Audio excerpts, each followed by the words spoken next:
ஜெர்மனியில இந்த EVM system மீது எங்களுக்கு நம்பிக்கை இல்லைன்னு போய் கேஸ் போட்டார். Just 1%. they removed the system. Right? ஒரு சாதாரணமான மனிதர், தனி மனிதர், என்னுடைய ஓட்டுக்கான அர்த்தம் எனக்கு புரியல, என்னுடைய ஓட்டுக்கான நான் இவருக்கு தான் ஓட்டு போடுறோம்னு இந்த மிஷின் எனக்கு தெரியல, லேமேனா எனக்கு தெரியலன்னு கேட்டார். But what is our system doing? இது காங்கிரஸோட மேனிஃபெஸ்டோ. இதுல முஸ்லிம்ங்கிற வார்த்தை இல்ல, இதுல வந்தேரிங்கிற வார்த்தை இல்ல, இதுல தாலிங்கிற வார்த்தை இல்ல, இதுல நகைங்கிற வார்த்தை இல்ல. அப்புறம் சார் எப்படி நீங்க பேசுறீங்க கேட்கணுமா இல்லையா? அந்த விஷயம் பப்ளிக் போய் சேரணுமா இல்லையா? But you R interviewing him. கையை கட்டிட்டு 2 பேரும் பொம்மை மாதிரி உட்கார வச்சிருக்கீங்க, எழுதி கொடுத்த கேள்விகளை நீங்க கேட்டுருக்கீங்க. 2014 பிரைம் மினிஸ்டர் மோடி கொடுத்த வாக்குறுதிகள் 2 கோடி வேலை வாய்ப்பு, 15 லட்சம் பெண்களுடைய பாதுகாப்பு, 15 லட்சத்தை விட்டுருங்க, அது வந்து ஒரு ஜும்லான்னு வச்சுக்கலாமே. ஆக்சுவல் இஷ்யூஸ் என்ன, கிரவுண்ட் ரியாலிட்டி என்ன, இன்னும் கோர் இஷ்யூஸ் என்ன நாட்டுடைய? கேஸ் விலை உயர்ந்து இருந்தது, அதெல்லாம் குற்றச்சாட்டு சொன்னாங்க. 400 ரூபாய் இருந்த கேஸ் விலை இன்னைக்கு 1150 ரூபாய் உயர்ந்தது. இது மாதிரியான பல்வேறு விஷயங்கள். சரியா? ஒவ்வொரு ஏழைக்குமே சொந்த வீடு கிடைக்கும், விவசாயிகளுடைய வருமானம் இரட்டையாகிவிடும், உங்களுடைய எஜுகேஷன் பாலிசிகளாக இருக்கட்டும், அல்ல ஹெல்த் செக்டரா இருக்கட்டும், டெவலப்மெண்ட் என்கிற பல்வேறு விஷயங்கள். இந்த 10 ஆண்டுகளில் பிரைம் மினிஸ்டர் மோடி சாதித்தது என்னவென்று நீங்க பார்த்தீர்கள். 22 பேர் கையில இந்த நாட்டில் இருக்கக்கூடிய கிட்டத்தட்ட 58% சொத்துக்களை எழுதி கொடுத்தது மட்டும்தான். மீதம் இருக்கக்கூடிய 80 கோடி மக்கள் அவர் கையில ஒரு மஞ்சப்பையை கொடுத்துட்டார், போய் 5 கிலோ ராஷனை வாங்கிட்டு வந்துரு. இதை தாண்டி என்ன சாதனை எதுவும் கிடையாது. ஒவ்வொரு தேர்தலுக்கு அப்புறம் நீங்க பாத்தீங்கன்னா 2வது அல்ல 3வது நாள் booth wise, constituency wise data release செய்யப்படும். இந்த வாட்டி என்ன நடந்தது? 11 நாட்களுக்கு பின் கூட அந்த டேட்டா ரிலீஸ் செய்யப்படவில்லை. யூசுவலா நீங்க பார்த்தீர்கள்னா ஒரு 2% அல்ல 3% மேல கீழாகும். இந்த வாட்டி இட் இஸ் 6%. சோ எந்த இடத்துல எந்த அளவுல டெமோக்ரஸி பாதிக்கப்பட்டிருக்கு நீங்க பாத்தீங்கன்னா இந்த 3 இடம், சூரத், இந்தோர் அண்ட் கஜ்ரா, 50 லட்சம் வோட்டர்ஸ்களுடைய உரிமை பறிக்கப்படும். தேர்தலே நடக்காது, தேர்தல் நடந்தால் கூட இவங்க போய் ஓட்டு போட முடியாது.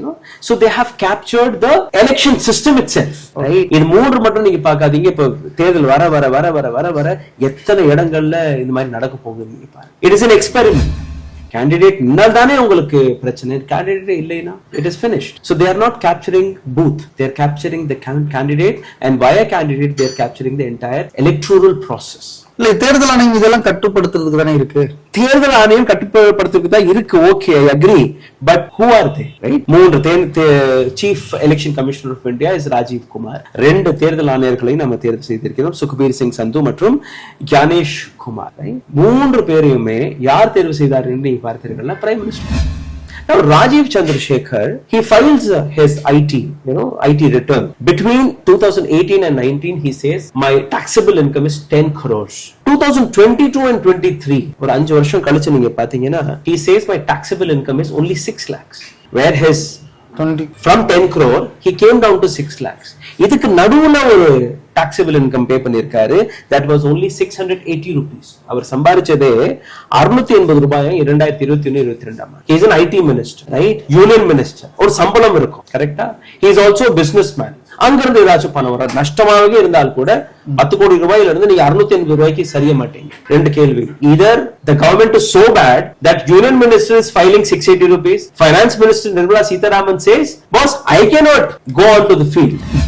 22,000 people have signed a complaint against Prime Minister Modi when he says that Mangal Sutraவை நாங்க வந்து தாடி பறிச்சிருவாங்க, காங்கிரஸ்க்கு நீங்க ஓட்டு போட்டீங்கன்னா, இந்தியா அலையன்ஸ்க்கு ஓட்டு, அண்ட் உங்களுடைய சொத்தெல்லாம் பறிச்சு முஸ்லிம்களுக்கு கொடுத்துருவாங்க, இஸ்லாமியர்களுக்கு கொடுத்துருவாங்க. உங்கள்ட்ட 2 வீடு இருந்துச்சுன்னா ஒரு வீடு போயிடும். தாலி காங்கிரஸ் ஒரு எக்ஸ்ரே மிஷன் கொண்டுட்டு வர்றாங்க உங்களுடைய வெல்த்தை செக் பண்றதுக்காக. இது வெறும் பிரைம் மினிஸ்டர் மோடி மட்டும் சொல்லல, ராஜ்நாத் சிங் சொல்லி இருக்காரு, defence minister, home minister Amit Shah சொல்லி இருக்காரு, அனுராக் சிங் டாக்கூர் சொல்லி இருக்காரு, இதே மாதிரி CM of Uttar Pradesh Yogi Adityanath பேசியிருக்காரு. ஒட்டுமொத்த BJP in IT wing, they are doing the same job. Why election commission is quiet? நான் இதெல்லாம் செஞ்சிருக்கேன், நாட்டுக்காக செஞ்சிருக்கேன்னு என்ன கொண்டு வந்து கொடுக்க முடியும்? கோவிட்ல என்ன திண்டாட்டத்தை நீங்க பார்த்தீங்களா? ரைட்? ஆத்ம நிர்பர் பாரத் சொன்னாரு, மேக் இன் இந்தியான்னு சொன்னாரு, என்ன ஆச்சு? 100 ஸ்மார்ட் சிட்டிஸ்னு சொன்னாரு, என்ன ஆச்சு? ஜிடிபி இன்னைக்கு எங்க நிக்குது? 3 trillion எக்கானமி நீங்க சொல்றீங்க. 3 trillion எக்கானமில எத்தனை பேர் கையில அந்த பணம் போகும்? ஏழைகள் கையில பணம் போனாதான் அந்த எக்கானமி ஒரு நல்ல எக்கானமியாக பார்க்கப்படும். இங்க ஏழைகள் கையில பணம் போகல, கார்ப்பரேட் கையில தான் பணம் போயிருக்கு. Kareem's Biryani Paradise at Liberty and Catering Services. கோடம்பாக்கத்தின் அறுசுவை அடையாளம்.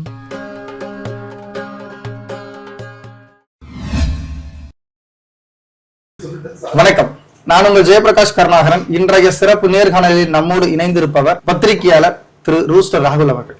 வணக்கம் சார், எப்படி சார் இருக்கீங்க? நல்லா இருக்கேன். பல நாள் கழிச்சு நம்ம சந்திச்சிருக்கோம். சரிங்க சார், இந்த 2024 லோக்சபா தேர்தல் 2 கட்டம் முடிந்துருச்சு. 3வது கட்டத்துல பிரச்சாரம் என்பது அப்படியே ஒரு மாறி இருக்கு. முதல் கட்டத்துல இருந்த பிரச்சாரமும் தற்போது இருக்கிற பிரச்சாரம் என்பது வித்தியாசமா இருக்கு. அது காங்கிரஸ் தரப்புல இருந்தாலும் சரி, பாஜக தரப்புல இருந்தாலும் சரி. ஆனா பிரதமர் மோடி அவருடைய பிரச்சார துணி என்பது கொஞ்சம் கூடுதலா மாறி இருக்கோ அப்படின்ற ஒரு கேள்வி எழுப்படுது.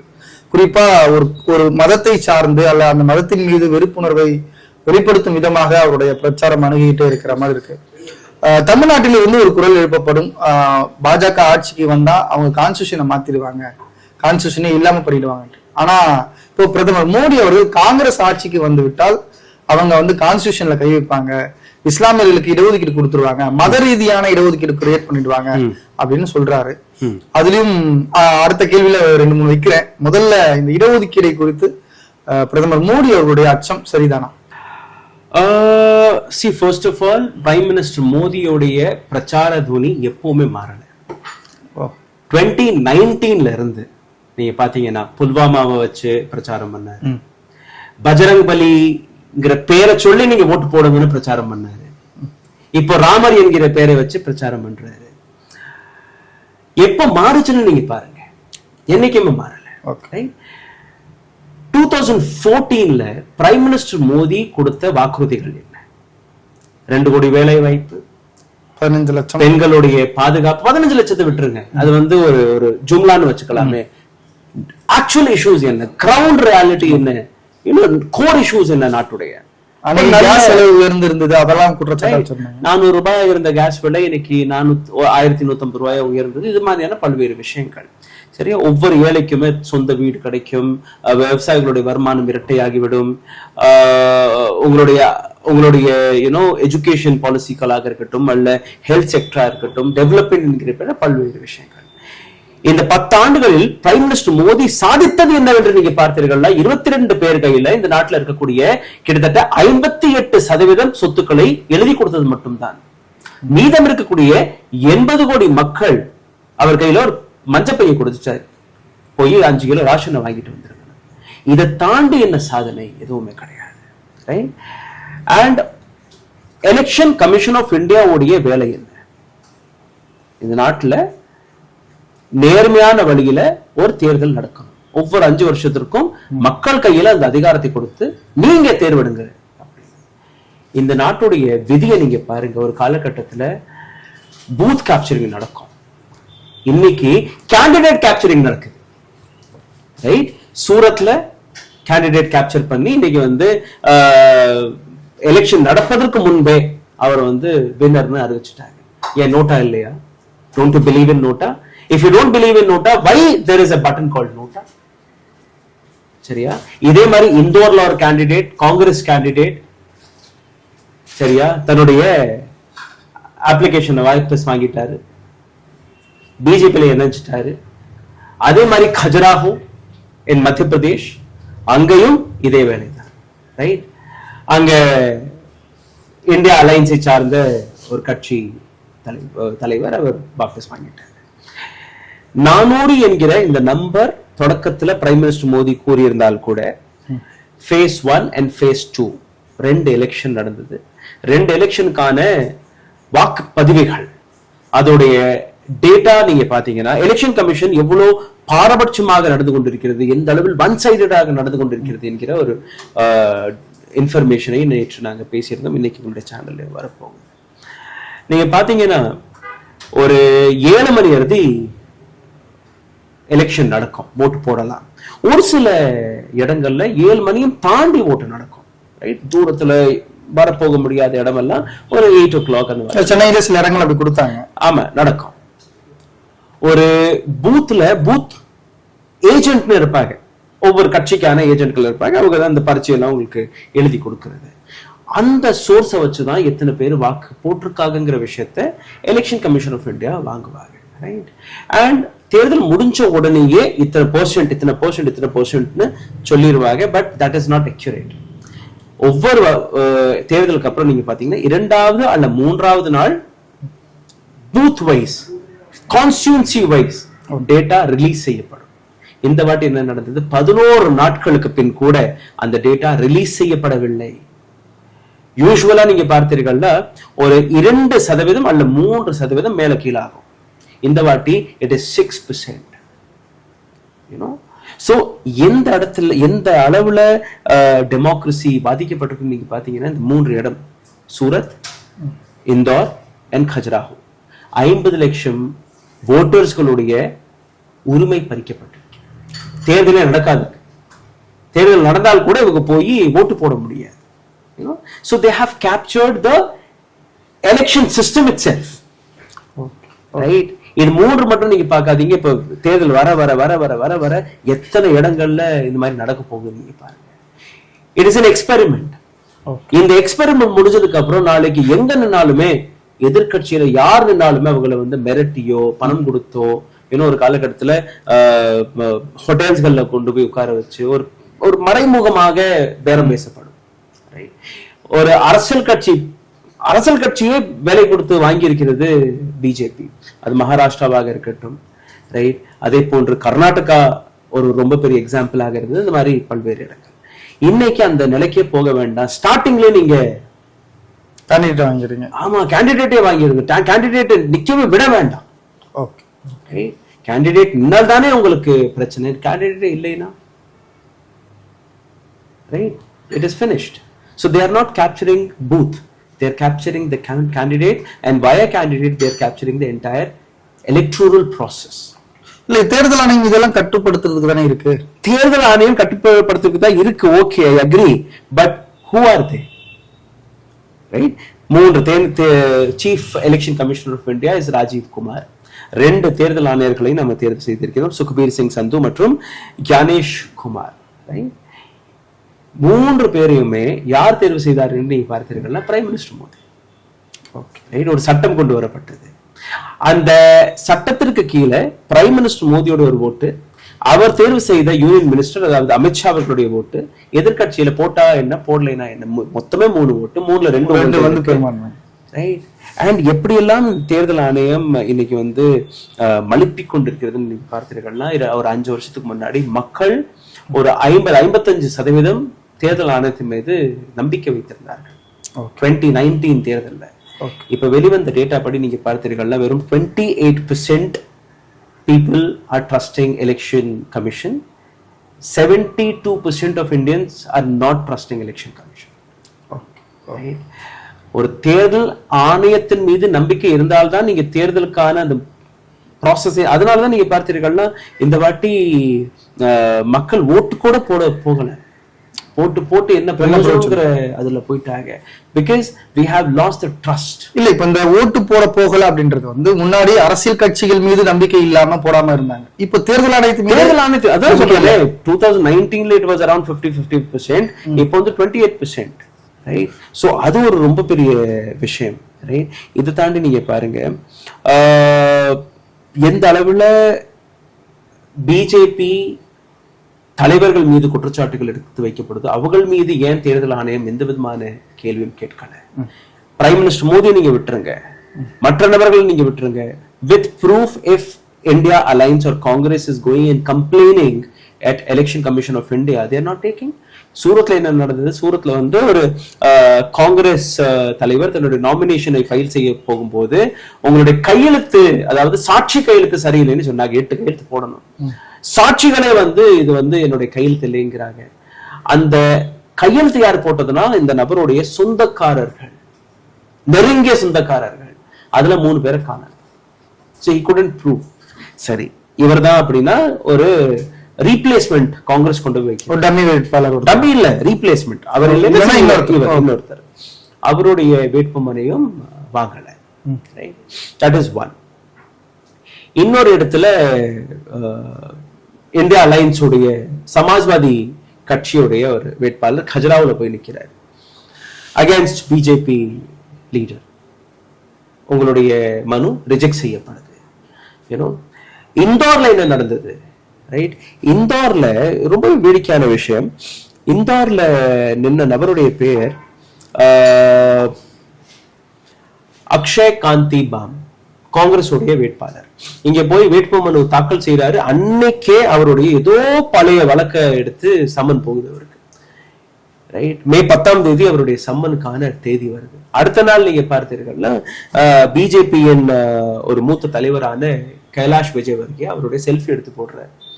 பிஜேபியில இணைஞ்சிட்டாரு. கைலாஷ் விஜயவர்கியா என்ன சொல்றாருன்னா, மோடி அவர்களுடைய மகிமையை, மோடி அவருடைய அந்த இமேஜை பார்த்து இவர் வந்து ஜாயின் பண்ணிட்டாரு. ஆனா அதுக்கு முன்னாடி சம்மன் போயிருக்கு. So what are you doing? You're threatening the system, you're threatening the candidates, and you're buying. Now I'll tell you one more thing. Rajiv Chandrasekhar, IT minister, union minister. இப்போ BJP இருக்கக்கூடிய இன்னொரு பிரச்சனை நீங்க பாத்தீங்கன்னா, union மினிஸ்ட்ரியில இருக்கக்கூடிய பல்வேறு நபர்கள் including Nirmala Sitharaman, Rajeev Chandrasekhar, petroleum minister, யாராக எடுத்தால் கூட பிக் அண்ட் சூஸ் செய்யப்பட்ட நபர்கள், பியூரோக்ரேட்டாக இருந்து பியூரோக்ரஸியிலிருந்து அவங்கள கொண்டுட்டு வந்தாங்க. ஜெய்சங்கர் உட்பட mister Puri, petroleum minister.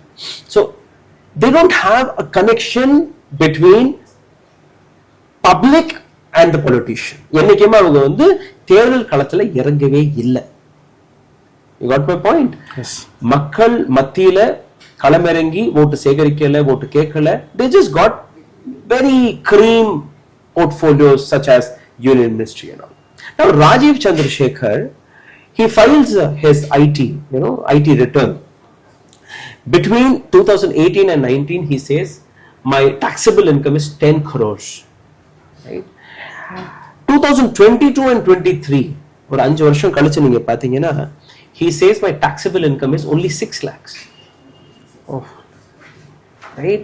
Where his 20 from 10 crore he came down to 6 lakhs. இதுக்கு நடுவுல ஒரு taxable income pay பண்ணிருக்காரு. That was only 680 rupees. அவர் சம்பாரிச்சதே 680 ரூபாய் 2021-22 ஆண்டு.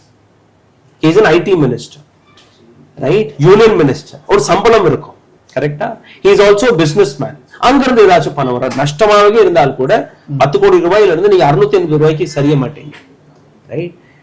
ரெண்டு கேள்வி. Either the government is so bad that union minister is filing 680 rupees, finance minister Nirmala Sitharaman says, boss, I cannot go on to the field. என்னால போக முடியாது, என்னோட காசு இல்ல, பணம் இல்ல, எப்படி நான் தேர்தலில் நிக்க முடியும்னு அவங்க கலந்துக்கிறாங்க. That means Prime Minister Modi's economic policies are even hitting his own ministers. நீங்க இப்போ சொல்றதை வச்சு பார்க்கும்போது, இப்ப இந்த கம்ப்ளைண்ட் காங்கிரஸ் போய் கொடுக்கறாங்க. இந்த மாதிரி இவர் வந்து தவறான கணக்க காட்டி இருக்காரு, இவருடைய இது மாத்துங்க. தேர்தல் ஆணையம் எதுவுமே செய்யலையே. No objection. Right? 22,000 people have signed a complaint against Prime Minister Modi when he says that Mangal Sutraவை நாங்க வந்து தாடி பறிச்சிருவாங்க காங்கிரஸ்க்கு நீங்க ஓட்டு போட்டீங்கன்னா, இந்தியா அலையன்ஸ்க்கு ஓட்டு போட்டீங்கன்னா. ரைட்? அண்ட் உங்களுடைய சொத்தெல்லாம் பறிச்சு முஸ்லிம்கள் கொடுத்துருவாங்க, இஸ்லாமியர்கள் கொடுத்துருவாங்க. ரைட்? உங்கள்ட்ட 2 வீடு இருந்துச்சுன்னா ஒரு வீடு போயிடும். தாலி காங்கிரஸ் ஒரு எக்ஸ்ட்ரீமிஷன் கொண்டுட்டு வர்றாங்க உங்களுடைய வெல்த்தை செக் பண்றதுக்காக. இது வெறும் பிரைம் மினிஸ்டர் மோடி மட்டும் சொல்லல, ராஜ்நாத் சிங் சொல்லியிருக்காரு, defence minister, home minister Amit Shah சொல்லியிருக்காரு, அனுராக் சிங் டாக்கூர் சொல்லியிருக்காரு, இதே மாதிரி சிஎம் ஆஃப் உத்தரப்பிரதேஷ் யோகி ஆதித்யநாத் பேசியிருக்காரு. ஒட்டுமொத்த பிஜேபியின் IT wing, they are doing the same job. Why election commission is quiet when 22,000 people have given complaint against Mr. Modi? அவர் பேர்ல சம்மன் போகல. யார் பேர்ல போகுது? கட்சியின் பேர்ல. பேசினது ஒரு நபர். கட்சியிட்ட வந்து நீங்க கேள்வி கேட்கறீங்க, சார் உங்களுடைய ஸ்டார் பிரச்சாரக் வந்து இந்த மாதிரி பேசியிருக்காரு, கொஞ்சம் பதில் வாங்கி கொடுங்க. அப்போ உங்களுக்கு பயமா? the day model code of conduct வந்த உடனேயே the extreme power யார் கையில போகுதுன்னா it is தேர்தல் ஆணையம். So you have diluted it. எனக்கு இன்னும் ஞாபகம் இருக்கு, that was I was very young then, TN session உடைய பயங்கர ஒரு ரொம்ப ஸ்ட்ராங்கா இருப்பாரு. டெல்லியில எங்கேயுமே நீங்க போஸ்ட் ஓட்டக்கூடாது, எங்கேயுமே நீங்க கொடிகள் கட்டக்கூடாது. எங்கெல்லாம் நீங்க மேடை பேச்ச பேசுறீங்களோ உடனடியா உங்களுடைய அந்த பிரச்சாரம் முடிஞ்ச உடனே நீங்களே அதை டிஸ்மெண்டில் பண்ணி போயிடணும். உங்களுடைய வாகனத்துல உங்களோட வீட்டுல நீங்க போஸ்டர் அடிச்சு ஓட்டிக்கங்க, அது பிரச்சனை இல்லை. பட் பப்ளிக் ப்ராப்பர்ட்டி நீங்க கை வைக்க கூடாது. அண்ட் அதிகபட்சம் வெறும் 20,000 ரூபாய்க்குள்ள உங்களுடைய தேர்தல் பிரச்சாரம் முடியணும். அந்த காலகட்டத்துல பாலிட்டிஷியன்ஸ் கிட்ட போய் நீங்க கேட்டீங்கன்னா உங்களுக்கு எதை பார்த்து பயப்படுறீங்க? They'll say two things. One is God, second is TN Session. That was once election commission. Now உங்களால ஒரு நோட்டீஸ் கூட கொடுக்க முடியலையே. To balance it out, you are giving one more the similar notice to Congress President Mallikarjun Kharge. Okay. To balance out the act. அதை தாண்டி ஒண்ணுமே பண்ணலையே. So எத்தனை பிஜேபி கேண்டிடேட்கள் தன்னுடைய சரியான வேட்பு மனுவை கொடுத்திருக்காங்கன்னு நீங்க பாத்தீங்கன்னா அதை பத்தி நீங்க அண்ணாமலையே சரியா கொடுக்கலன்னு குற்றச்சாட்டு வருது. Yes, voters turnout ratio was 60% in phase 1, 60.96% in phase 2, right?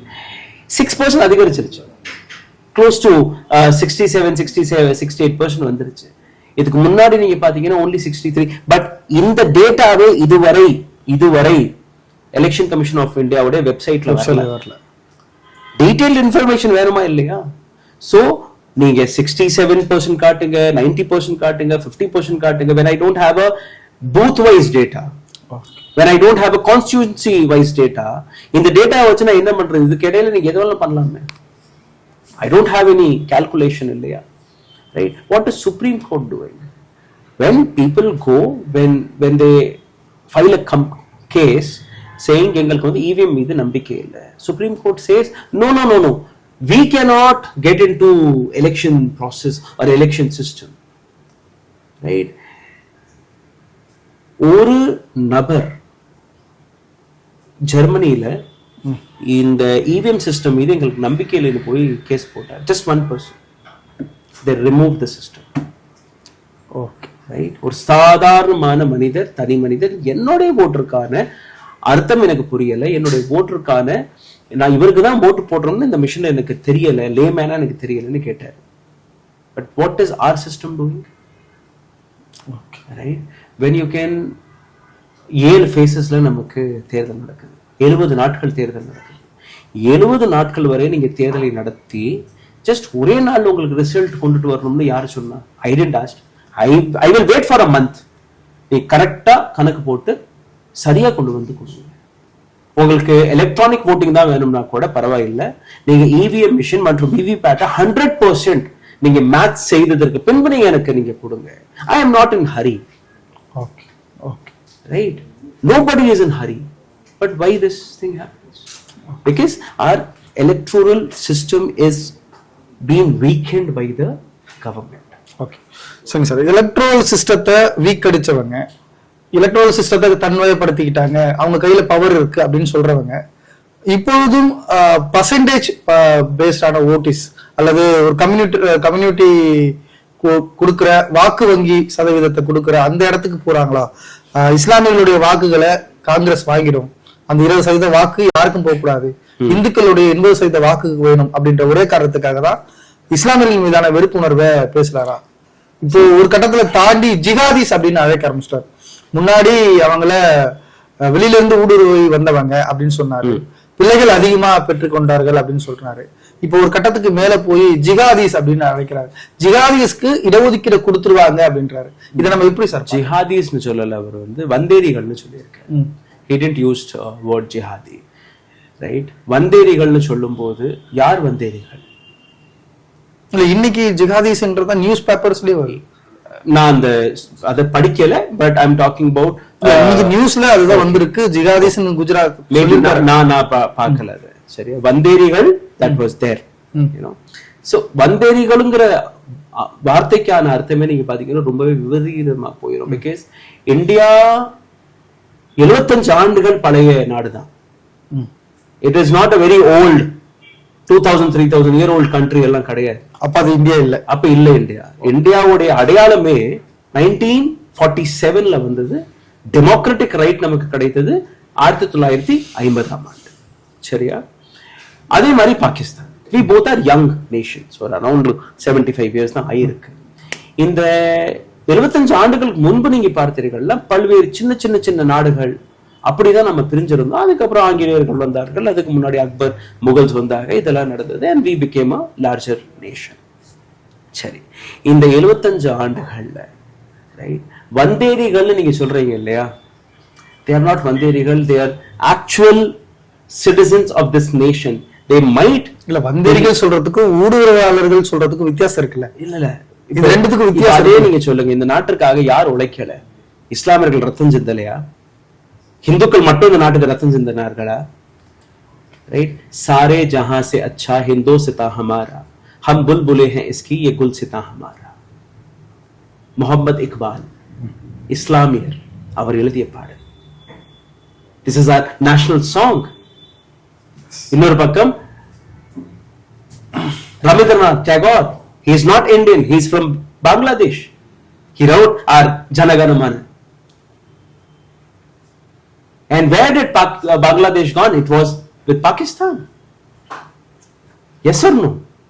அப்புறம் எப்படி நீங்க வந்தேறீர்கள்னு சொல்றீங்க? And after Prime Minister Modi became India's Prime Minister, இந்தியாவுக்கு சுத்தி இருக்கக்கூடிய நாடுகள், அது பாகிஸ்தான், சைனா எப்பவுமே நமக்கு பிரச்சனை. பட் அதை தாண்டி பங்களாதேஷ், இந்த பக்கம் நேபாள், ஸ்ரீலங்கா, மியான்மர், இந்த மாதிரியான நாடுகள் எல்லாம் இந்தியாவிற்கு ஒரு ஒரு ஒரு நட்பு நாடாக இருந்தாங்க எப்பவுமே. நேபாள கவர்மெண்ட் அமைக்கப்படுதுன்னா இந்த முடிவு டெல்லியில எடுக்கப்படும். யார் prime minister? That was our hold in Nepal. இன்னைக்கு இதுதான் மோடி அவர்கள் சொல்றாரு, இங்க பிரதமர் யார் ஆகணும்னு சொல்லிட்டு பாகிஸ்தான் டிசைட் பண்ணுது. ராகுல் காந்தி பாகிஸ்தான் விரும்புது, ராகுல் காந்தி பிரதமர் ஆகணும்னு சொல்லிட்டு பாகிஸ்தான் விரும்புதுன்னு சொல்றாரு. கடந்த 10 ஆண்டுகளில் இவர்கள் கொண்டு வந்த எந்த விதமான டெவலப்மெண்ட், எந்த விதமான எக்கனாமிக்கல் டெவலப்மெண்ட், சோஷியல் ரிஃபார்ம்ஸ் இல்ல இந்த நாட்டில் அவரே கொண்டு வந்த ஸ்கீம்ஸ்களை பத்தி இவரால் பேச முடியல. ரைட், நான் இதெல்லாம் செஞ்சிருக்கேன், நாட்டுக்காக செஞ்சிருக்கேன்னு என்ன கொண்டு வந்து கொடுக்க முடியுது? கோவிட்ல என்ன திண்டாட்டத்தை நீங்க பார்த்தீங்களா இல்லையா? ரைட், ஆத்ம நிர்பர் பாரத் சொன்னாரு, மேக் இன் இந்தியான்னு சொன்னாரு, என்ன ஆச்சு? 100 ஸ்மார்ட் சிட்டிஸ்னு சொன்னாரு, என்ன ஆச்சு? ஜிடிபி இன்னைக்கு எங்க நிக்குது? 3 trillion எக்கானமின்னு நீங்க சொல்றீங்க. 3 trillion எக்கானமியில எத்தனை பேர் கையில அந்த பணம் போகுது? ஏழைகள் கையில பணம் போனாதான் அந்த எக்கனாமி ஒரு நல்ல எக்கனாமியாக பார்க்கப்படும். இங்க ஏழைகள் கையில பணம் போகல, கார்பரேட் கையில தான் பணம் போயிருக்கு. 300 lakh crore rupees is India's GDP. 2.25 lakh crore rupees is what our debt. Okay. 75,000 crore rupees is what we have as a GDP. நீங்க கணக்கு எப்படி வேணாலும் போட்டுக்கலாம் சார். உங்க பாக்கெட்ல எவ்வளவு மிச்சம் இருக்கு அது தெரியணுமா இல்லையா? Right, and what Congress had done, what Nehru had done, what Indira had done நீங்க பார்க்கும்போது இன்னைக்கு இந்தியால ஒரு சரியான பேங்கிங் செக்டர் அமைக்கப்பட்டதுன்னா அது இந்திரா காந்தியால தானே. ஒரு காலகட்டத்தில் பிரைவேட் செக்டரா இருந்தது. She made it as government banking system. So அதே மாதிரி if you talk about Nehru research systems, research இந்தியாவில் நடக்கக்கூடிய எந்த ரிசர்ச் இன்ஸ்டிடியூஷன் நீங்க எடுத்துக்கோங்க, அதோடைய he never built temples, mosque, he never. Right? இன்னைக்கு நீங்க ராமர் கோவிலை கட்டிட்டீங்க, சீரம் இன்ஸ்டிடியூஷனுக்கு போய் நீங்க லைவ் இதெல்லாம் எடுத்துட்டீங்க. கோவிட் ஷீல்டுக்காக இந்தியன் சயின்டிஸ்ட் எவ்வளவு மெனக்கட்டாரனால நீங்க பேசுனீங்க. Was it Indian scientists who researched for COVID shield? 20 years of research. இன்னைக்கு நேரத்தில் 20 ஆண்டுகளாக இது போன்ற ஒரு வேக்சினை பிரிட்டன் நாடு தயாரிச்சுட்டு இருந்தது, கண்டுபிடிச்சிட்டு இருந்தது. அந்த ரிசர்ச்சருக்காக கிட்டத்தட்ட 1000 கோடி ரூபாய் செலவானது. அந்த 1000 கோடி ரூபாய் கிட்டத்தட்ட 90% அந்த 1000 கோடியில இருந்து 90% நேரடியாக அங்க இருக்கக்கூடிய பப்ளிக் கொடுத்திருக்காங்க. சீரம் இன்ஸ்டிடியூஷன் வெறும் அந்த ஃபார்முலா வச்சு மேனுஃபேக்சரிங் மட்டும் தான் பண்ணிட்டு இருந்தாங்க. But what did prime minister Modi set? We have given funding for this research. இதே பிரைம் மினிஸ்டர் மோடி சுப்ரீம் கோர்ட்ல போய் நாங்க ஒரு நயா பைசா கூட ரிசர்ச் அண்ட் டெவலப்மெண்ட்டுக்கு கொடுக்கலன்னு சொன்னார். கடந்த 10 ஆண்டுகள்ல எத்தனை ரிசர்ச் சென்டர் சார் நீங்க திறந்து வச்சிருக்கீங்க? எந்த நாட்டுல ரிசர்ச் சென்டர் இல்லையோ, நீங்க அனுப்புன அந்த நிலாவுக்கு நீங்க that is also started by Mr. Nehru, not by you. Right? So ஒரு பிம்பத்தை கட்டமைத்திருக்கிறாரு prime minister Modi for the last 10 years. He is not able to face people and ஒரு இதே போன்ற ஃபார்முலாவை தான் ஸ்ரீலங்கா அடுத்தது. இன்னைக்கு ஸ்ரீலங்கா எங்க நிக்குதுன்னு நீங்க பாருங்க. அங்க பௌத்தர்கள் ஆபத்துல இருக்கிறாருன்னு சொன்னாங்க அங்கே உள்ள ஆட்சியாளர்கள். நீங்க ஹிந்து ஆபத்தில் இருக்கிறாருன்னு சொல்றீங்க. அங்கேயும் 80% பௌத்தர்கள், இங்கேயும் 80% ஹிந்துக்கள், அங்கேயும் மைனாரிட்டிஸ் was below 20%, இங்கேயும் மைனாரிட்டிஸ் is below 20%. இது கிட்டத்தட்ட ஒரு ஜெனோசைட் கிட்ட போகுதா? இல்ல சார், இது ஜெனோசைட் நான் சொல்ல முடியாது, but definitely people are angry, people are not happy with this government, right? ஒவ்வொரு தேர்தலும் நீங்க பாத்தீங்கன்னா 3 விதமான ஓட்டர்ஸ்கள் இருப்பாங்க. ஒரு பக்கம் இந்த கட்சிக்கு தான் நான் ஓட்டு போடுவோம்னு சொல்லுவாங்க, இன்னொரு பக்கம் இந்த கட்சிக்கு தான் ஓட்டு போடுவோம்னு சொல்லுவாங்க. ஃப்ளோட்டிங் ஓட்டர்ஸ்னு ஒருத்தர் இருப்பாங்க, that is 30%, right? அவங்களுக்கு எந்த ஐடியாவுமே இருக்காது, அரசியல் புரிதல் இருக்காது. இந்த கட்சிக்கு நான் ஓட்டு போட்டா அவங்களோட ஐடியாலஜி எதுவும் தெரியாது, just go and vote, எப்படி அவங்க ஓட்டு போடணும்னு முடிவெடுப்பாங்கன்னா செய்திகளை பார்த்து. Okay, right? They read newspaper, they see television, they see WhatsApp messages. யார் பக்கம் அலை தெரியுது அந்த பக்கம் போட்டு போடுவாங்க. So what Prime Minister Modi and team is trying to do is, இஸ்லாமியர்கள் கையில உங்களுடைய சொத்து போயிடும். காங்கிரஸ் தன்னுடைய மேனிஃபெஸ்டோவில் இதையெல்லாம் எழுதியிருக்காங்க. எத்தனை பேர் மேனிஃபெஸ்டோங்கிற வார்த்தைக்கான அர்த்தமே அவங்களுக்கு புரியுதான்னு நீங்க பாருங்க. அவங்க கையில மேனிஃபெஸ்டோ போகுமா, இல்ல படிச்சு பார்ப்பாங்களா? நோ. படிச்சு பார்த்தாலும் அவங்களுக்கு புரியுமான்னு இல்ல. அப்ப மோடி அவருடைய வார்த்தையை நம்புவாங்க. ஆம்பிளிஃபை செய்யக்கூடிய நபர்கள் யாரு? ஏஎன்ஐ, என்டிடிவி, ஜி, ஆஜ் தக், யூ நேம் a channel, புதிய தலைமுறை, தந்தி, எல்லாரும் போடுறாங்க இல்லையா அந்த video, right? Are they doing fact check? Are they questioning the government? Right? இது காங்கிரஸோட மேனிஃபெஸ்டோ. இதுல முஸ்லிம்ங்கிற வார்த்தை இல்ல, இதுல வந்தேரிங்கிற வார்த்தை இல்ல, இதுல தாலிங்கிற வார்த்தை இல்ல, இதுல நகைங்கிற வார்த்தை இல்ல. அப்புறம் சார் எப்படி நீங்க பேசுறீங்கன்னு கேட்கணுமா இல்லையா? அந்த விஷயம் பப்ளிக் போய் சேரணுமா இல்லையா? But you are interviewing him. கை கட்டிட்டு 2 பேரும் பொம்மை மாதிரி உட்கார வச்சிருக்கீங்க, எழுதி கொடுத்த கேள்விகளை நீங்க கேட்டு இருக்கீங்க. What are you doing as a journalist? You are not a journalist, you are a fake journalist. When you can't question the government, when you cannot question the supreme leader of this country, you are not a journalist. And still there are people who are questioning the government. இப்போ நாங்க கேட்கிறோம், இன்னைக்கு எனக்கு அந்த அதிகாரம் இருக்கு, அந்த option இருக்கு. இந்த தேர்தலுக்கு அப்புறம் என்னை எங்க காணாம பண்றாங்கன்னு எனக்கு தெரியாது. I don't know till when my channel is alive, till when I can talk. Dhruv Rathi, he says I don't know till when you will see my videos.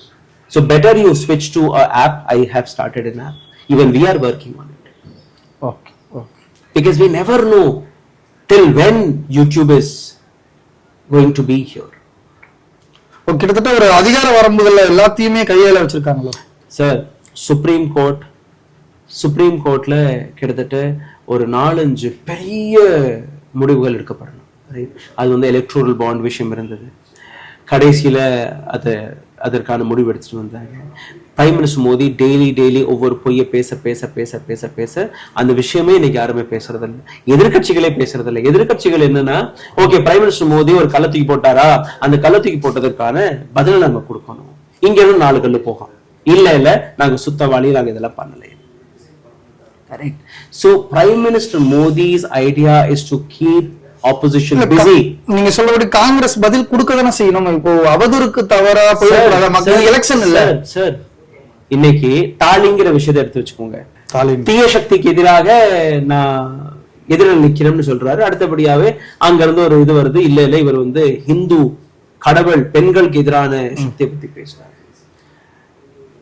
அந்த டியூரேஷன்ல what Congress had done, they tried to clarify, no we had said this. அதான் sir செய்ய முடியும். வேற என்ன பண்ணணும்னு நினைக்கிறீங்க?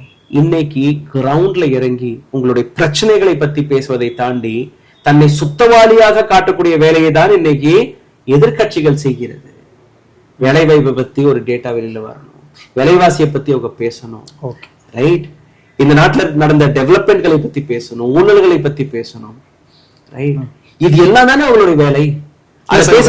இது என்னன்னா இப்ப இந்த மாதிரி பெண்களுடைய தாலி அறுத்து அவங்க கிட்ட கொடுத்துருவாங்க, உங்க நிலத்தை புடுங்கி அவங்க கிட்ட கொடுத்துருவாங்க அப்படின்னா சாமானிய மக்கள் அதை கவனிச்சிடக்கூடாது அப்படின்றது நினைக்கிற ஒரு அச்சம் இருக்கும். This is the tactic இல்லையா?